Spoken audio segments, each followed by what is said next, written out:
Walter Ugumãe, que prazer revê-lo. Igualmente, Marcelino. Te conheço, eu estava contando, eu te conheço há 20 anos já. Foi em 2000. Vai fazer 20 anos, é verdade. 20 anos. Mas iguais, não é? Iguais. Iguais, não mudou né? nada.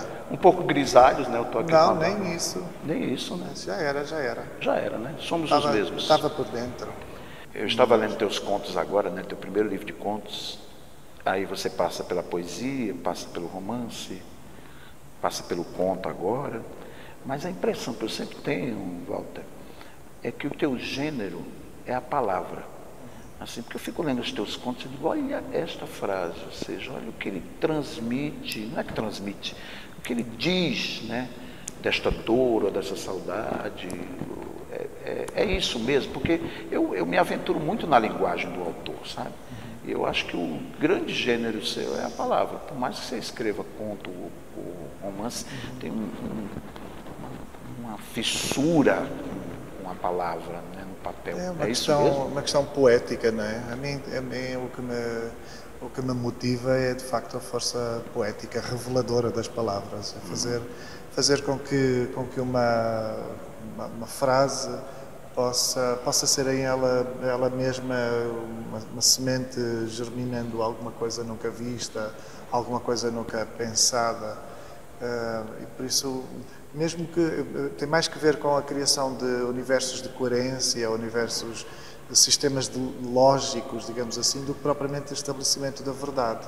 Porque a diferença que nós temos, nós os poetas, a diferença que estabelecemos principal em relação, por exemplo, aos filósofos, aos pensadores, é que nós podemos pensar de todas as maneiras, chegar a conclusões absurdas que se tornam eloquentes, e essa eloquência é sempre válida. Esse absurdo na poesia é sempre válido.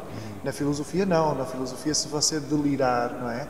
Por mais belo que o texto seja, não é válido, porque o que interessa na filosofia é que o seu pensamento possa ser, para além do lógico, que ele tenha uma lógica plausível, que pareça um sistema no qual nós nos vamos reconhecer. E por isso o que acontece comigo é um bocado isso, a tentação de instalar um sistema discursivo, não é? Poético, que de repente, à luz daquela leitura, pareça verdade. Não é? E não é importante que seja, mas pareça que conduza o leitor ou a imaginação da pessoa que lê, que conduza a uma visão esclarecida de alguma coisa. Pode ser alguma coisa fantasiosa, pode ser uma magia qualquer, não é? E isso interessa-me muito, essa folia, não é? Essa folia da palavra, não é? Mas uma das coisas, eu não sabia no início, uma das coisas curiosas acerca do seu trabalho é quando você diz que se debate, não é? Há ali um dilema para estender o texto, que a sua natureza é breve, e quando quer escrever um texto mais longo, como Nossos Ossos, por exemplo, você anda ali meio em conflito com a natureza. Sim. Mas eu gosto que você conflitue, que você sofra, porque o resultado é sempre brilhante. Mas sofre por quê? O que é que afinal...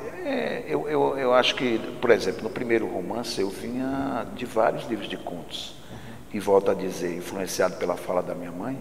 E aí eu começava a escrever o meu primeiro romance gritando, porque minha mãe gritava muito, gemia, né? Muita lamúria. Então eu queria escrever naquele tom. E aí quando eu chegava na página 70, eu já estava gritando demais, não aguentava. Descobri que eu tive que me aproximar do silêncio do meu pai para poder escrever Os Nossos Ossos. Aí eu baixei um tom, meu pai era um silêncio que gritava, né? Então baixei o tom e consegui enfrentar esse desafio. Tive que, diferentemente dos contos, fazer um roteiro prévio dos capítulos. E nesse capítulo o personagem vai fazer isso, no segundo ele vai fazer isso, mesmo que a palavra me traia em algum momento e eu tenha que desviar, pegar uma picada ali no caminho, mas esse roteiro foi fundamental. Os contos eu escrevo muito às cegas. Venci esse desafio nos Nossos Ossos, um pouco sem saber se estava abraçando de fato esse gênero da maneira que eu gostaria de abraçar, da maneira que eu me entregava nos contos, se me entreguei nesse romance. Li uma primeira versão dele, me emocionou as coisas têm que me emocionar primeiramente. Aí me emocionou, eu disse, vou publicar esse romance. Já tentei escrever 2 romances, tenho esses 2 romances engavetados, mas eles estão muito técnicos. E eu estou sabendo demais desses 2 romances que eu escrevi. E eu leio e eles não me emocionam. É como se eu acreditasse posteriormente ao romance que eu tenho descoberto uma técnica, né?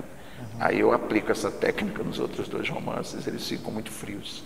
Então acabo que não gosto. Mas você acha que o romance, para que ele perca essa frieza e esse aspecto de aparato artificial, técnico, você acha que tem de aproximar alguma coisa que seja mais pessoal, alguma coisa que possa usá-lo mais como pessoa, como sensibilidade? Acho.